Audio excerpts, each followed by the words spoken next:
Vamos então, neste momento, estudar o diagrama de atividades.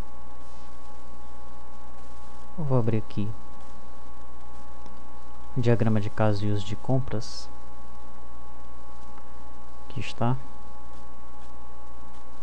Então, de repente, você vê aqui as funcionalidades do sistema,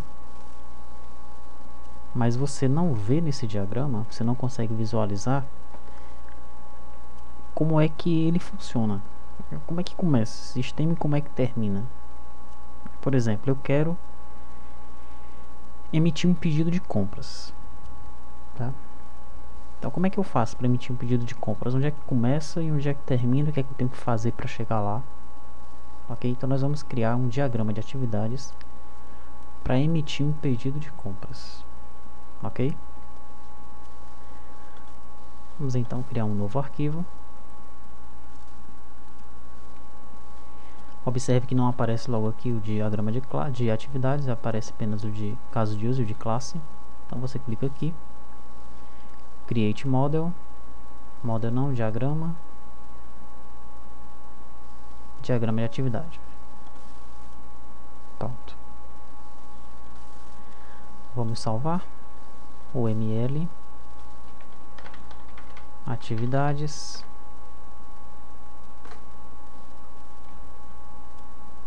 Esse é o diagrama, é o fluxo, né, para você emitir um pedido de compra.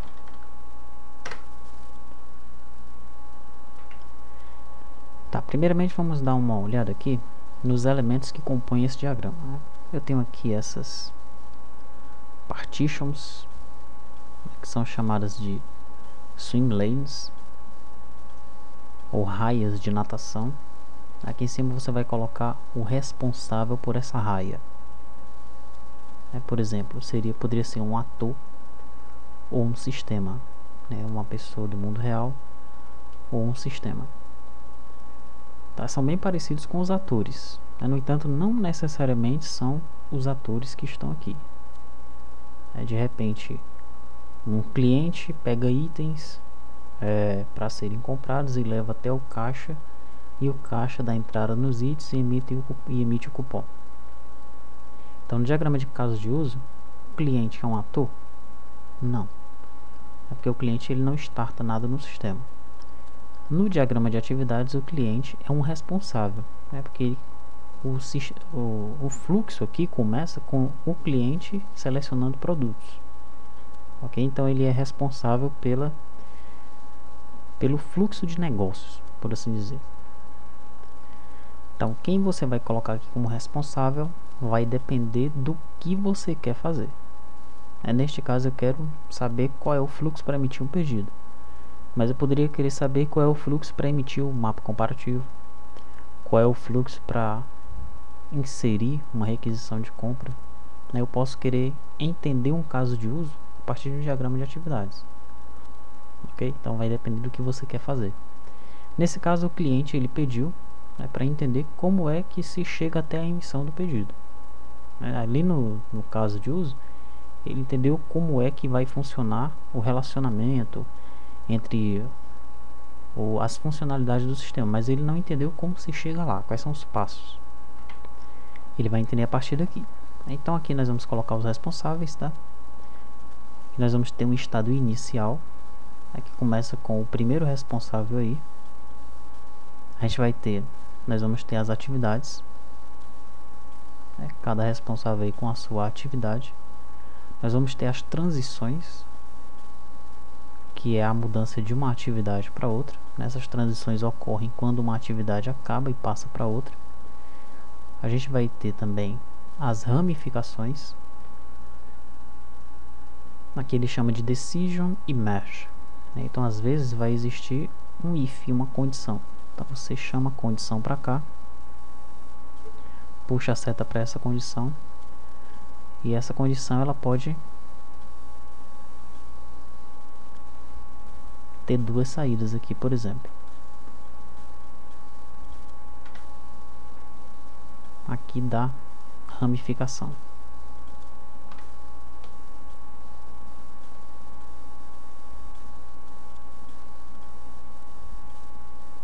ok? Minha ramificação. Aqui são as condições com duas saídas.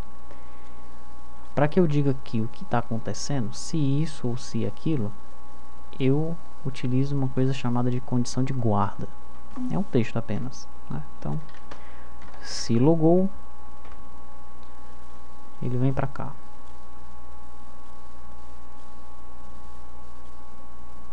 Ok? Isso aqui é chamada de condição de guarda.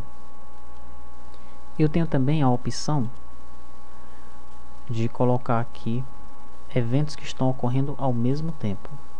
Por exemplo, quando eu estou emitindo o cupom fiscal, né, ao mesmo tempo que eu peço para emitir o cupom fiscal, ele vai imprimir o cupom e vai dar baixa no estoque. Então, como é que eu faria isso? Eu utilizaria aqui essa barra de sincronização.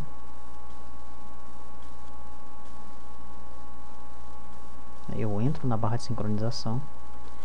Aqui eu colocaria as atividades que ocorrem ao mesmo tempo.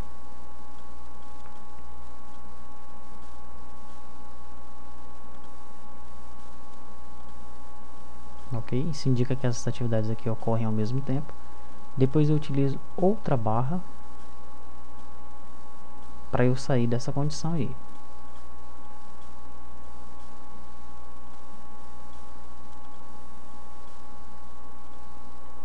E aqui de repente eu já viria para o estado final, que é esse aqui. Tá? Então aqui para nós termos uma visão geral de como funciona esse diagrama de atividades. Então tá, vamos criar então o diagrama de atividades para a emissão de um pedido de compras. Tá, então eu vou ter aqui primeiramente o usuário, né?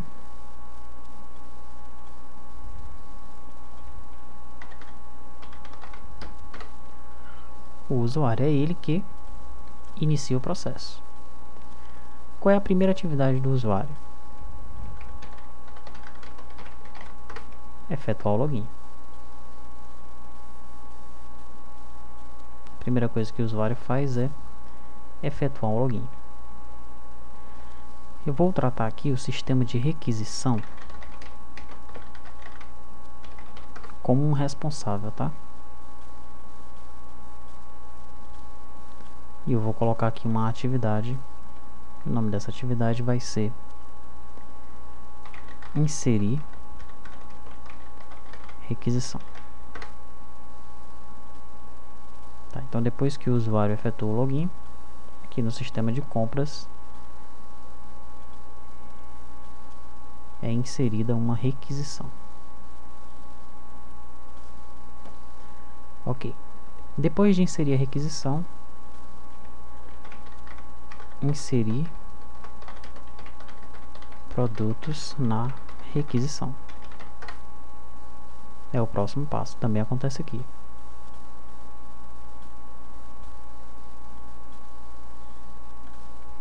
Tá, inserir a requisição, inserir os produtos na requisição. O que eu faço agora? Eu confirmo essa requisição.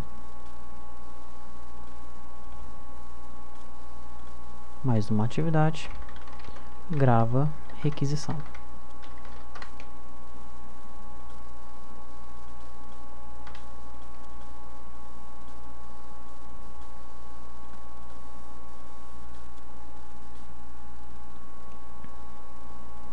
Tá? Depois disso, o que é que acontece?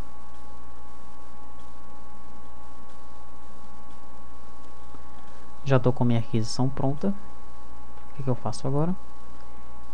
Eu vou iniciar a minha cotação. Eu vou tratar a cotação como outro responsável, tá? Sistema de cotação.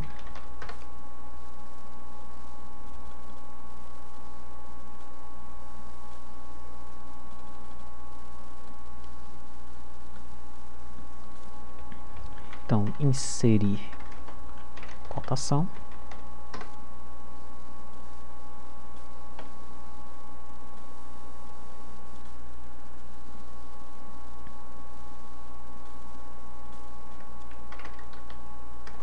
Inserir itens da requisição.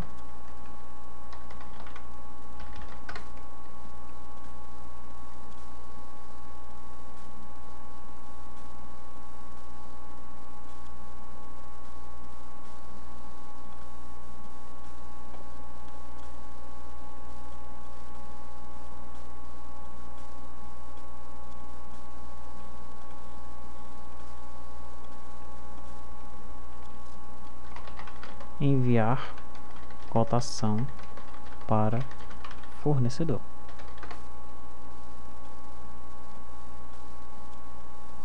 Observe que isso nem apareceu no caso de uso, né? No caso lá a gente só colocou imprimir ou não a cotação. Então, como ele vai enviar para o fornecedor, ninguém ainda sabe.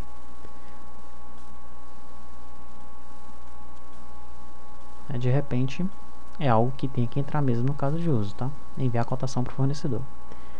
A princípio, no caso do Syscom, o sistema ele vai emitir a cotação e isso é enviado através de um fax. De repente, pode-se implementar um método para gerar uma planilha, gerar um arquivo para ir para o fornecedor. Ele preenche, retorna e essa planilha ela já armazena os dados no sistema. Isso pode ser pensado. Então, após isso,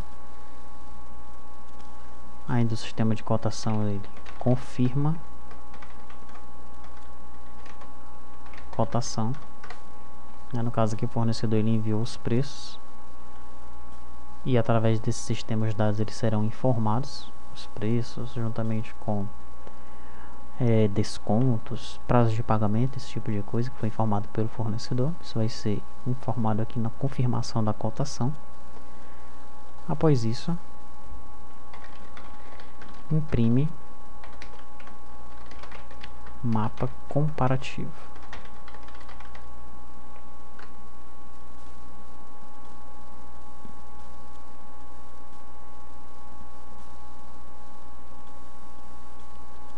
Finalmente a gente vai ter aqui uma outra raia, que é a raia do sistema de pedidos.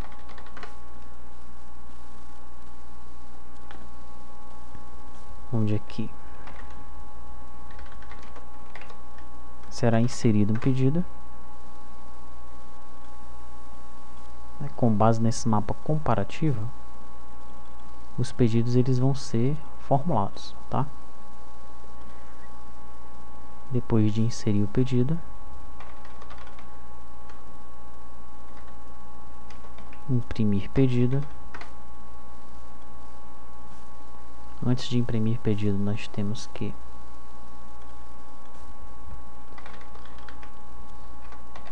importar itens da cotação ou das cotações, né? Pode ser várias cotações, podem ser várias cotações.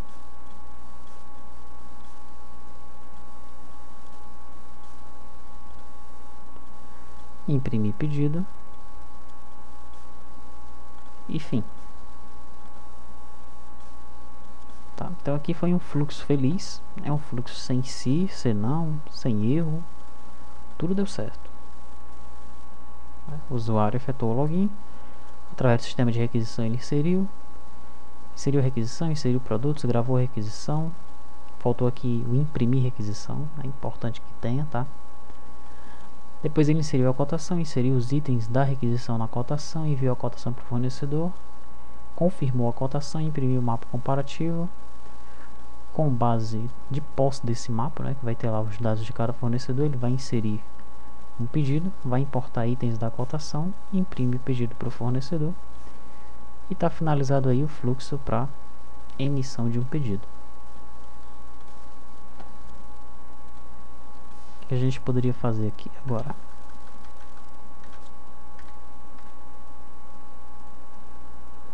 A gente poderia fazer aí o fluxo para emissão da nota fiscal. Vamos fazer isso daí. Vamos criar um novo aqui. Um diagrama de atividade. Emitir nota fiscal. Eu vou fazer isso aqui sem colocar os responsáveis, tá bom? Então eu venho aqui, vai ser só o fluxo do sistema mesmo, ok? Aqui é o início. Inicia venda. Importa produtos para venda.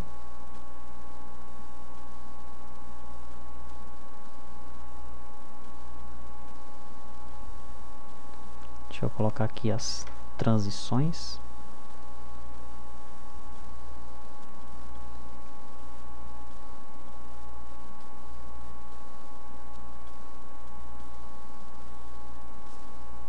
Ok. Muito bem. No momento que eu vou importar os produtos, deixa eu ver se é nesse momento aqui, eu tenho que calcular o total da venda, tá?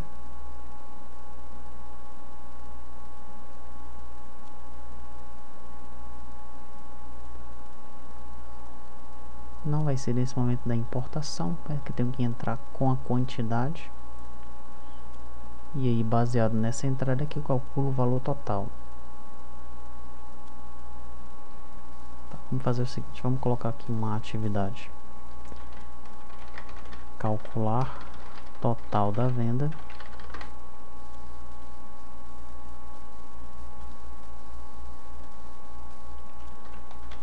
Emitir nota fiscal.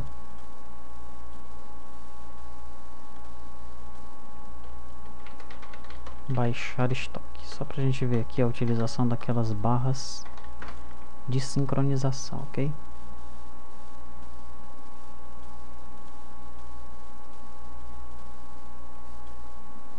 Aqui no importar produtos, eu vou fazer o seguinte, pra gente utilizar também aqui essa opção de decisão. Depois que eu iniciar a venda,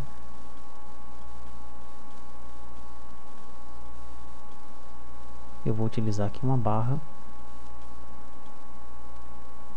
Não, a barra não vai ser aqui não. Vou utilizar isso aqui.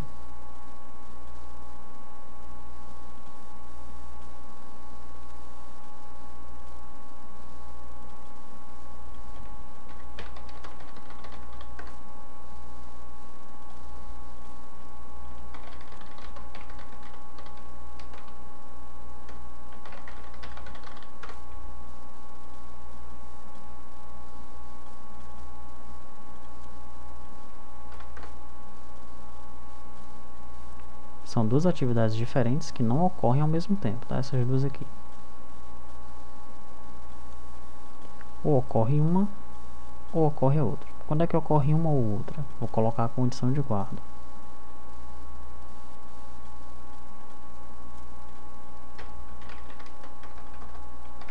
Produto não possui código de barra.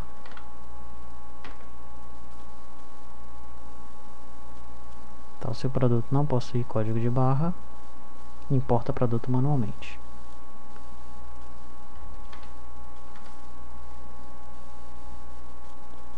Aqui, se o produto possui código de barra, importa produto com leitor. Ok.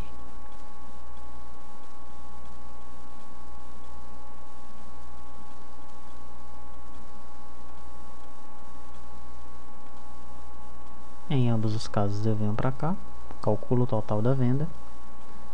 Depois que eu calculo o total da venda,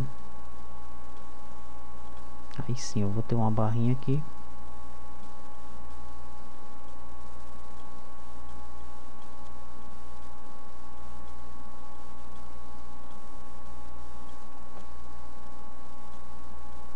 Porque esses dois itens aqui vão acontecer ao mesmo tempo.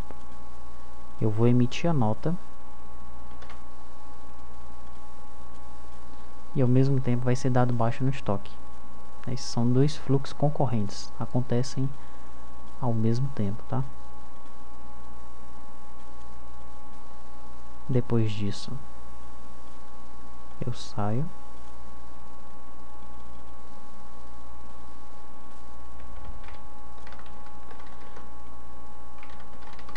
Gravo a venda.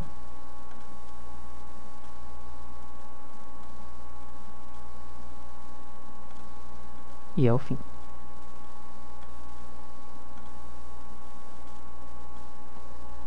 Ok? Então tá aí mais um diagrama de atividades. Aqui para entender como é que funciona o fluxo da venda. A gente chamou aqui de emitir nota fiscal. Mas tem um pouco mais do que isso. Aqui é o fluxo da venda em si, tá? O início, a importação dos produtos. Aqui eu aumentei um pouco mais para a gente ver o funcionamento desses outros itens, né? Desse da decisão e aqui dessa barra de sincronia. tá? Muito bem. O que você vai fazer agora? Vai estudar um pouco sobre esse assunto, sobre os diagramas de atividade, são diagramas dinâmicos. Vai criticar esses dois diagramas que nós fizemos aqui. E vai fazer os demais. O do controle de estoque. Na verdade, não existe um diagrama específico para o controle de estoque. Tá? Você vai fazer alguns outros, alguns importantes. Por exemplo, poderia fazer um diagrama de atividades que mostrasse como funcionam os pagamentos parcelados. Tá? Um diagrama de atividades que mostre como é que funciona o controle de inadimplentes. Ok? É isso aí. Então você escolhe alguns aí para fazer. É apenas para se inteirar desse tipo de diagrama, que é um diagrama também não é muito utilizado, né, mas da gama de diagramas de UML, ele é daqueles que é mais utilizado, né? Primeiro vem o caso de uso de classe, esses dois são muito utilizados, ok? Esse diagrama de atividades é também utilizado, não muito, né? E agora nós vamos partir para um outro que também é bastante utilizado, que é o diagrama de sequência. Esse diagrama de sequência, ele é um diagrama também dinâmico, tá? Ele vai mostrar a sequenciação mesmo de um objeto para o outro, como é que os objetos conversam entre si, né? Vai ter também o ator, tá? Que vai dar origem a esse processo. Aí você vai poder ver a sequência de um determinado fluxo, como é que os objetos conversam entre si em ordem cronológica, tá? Vamos partir aí então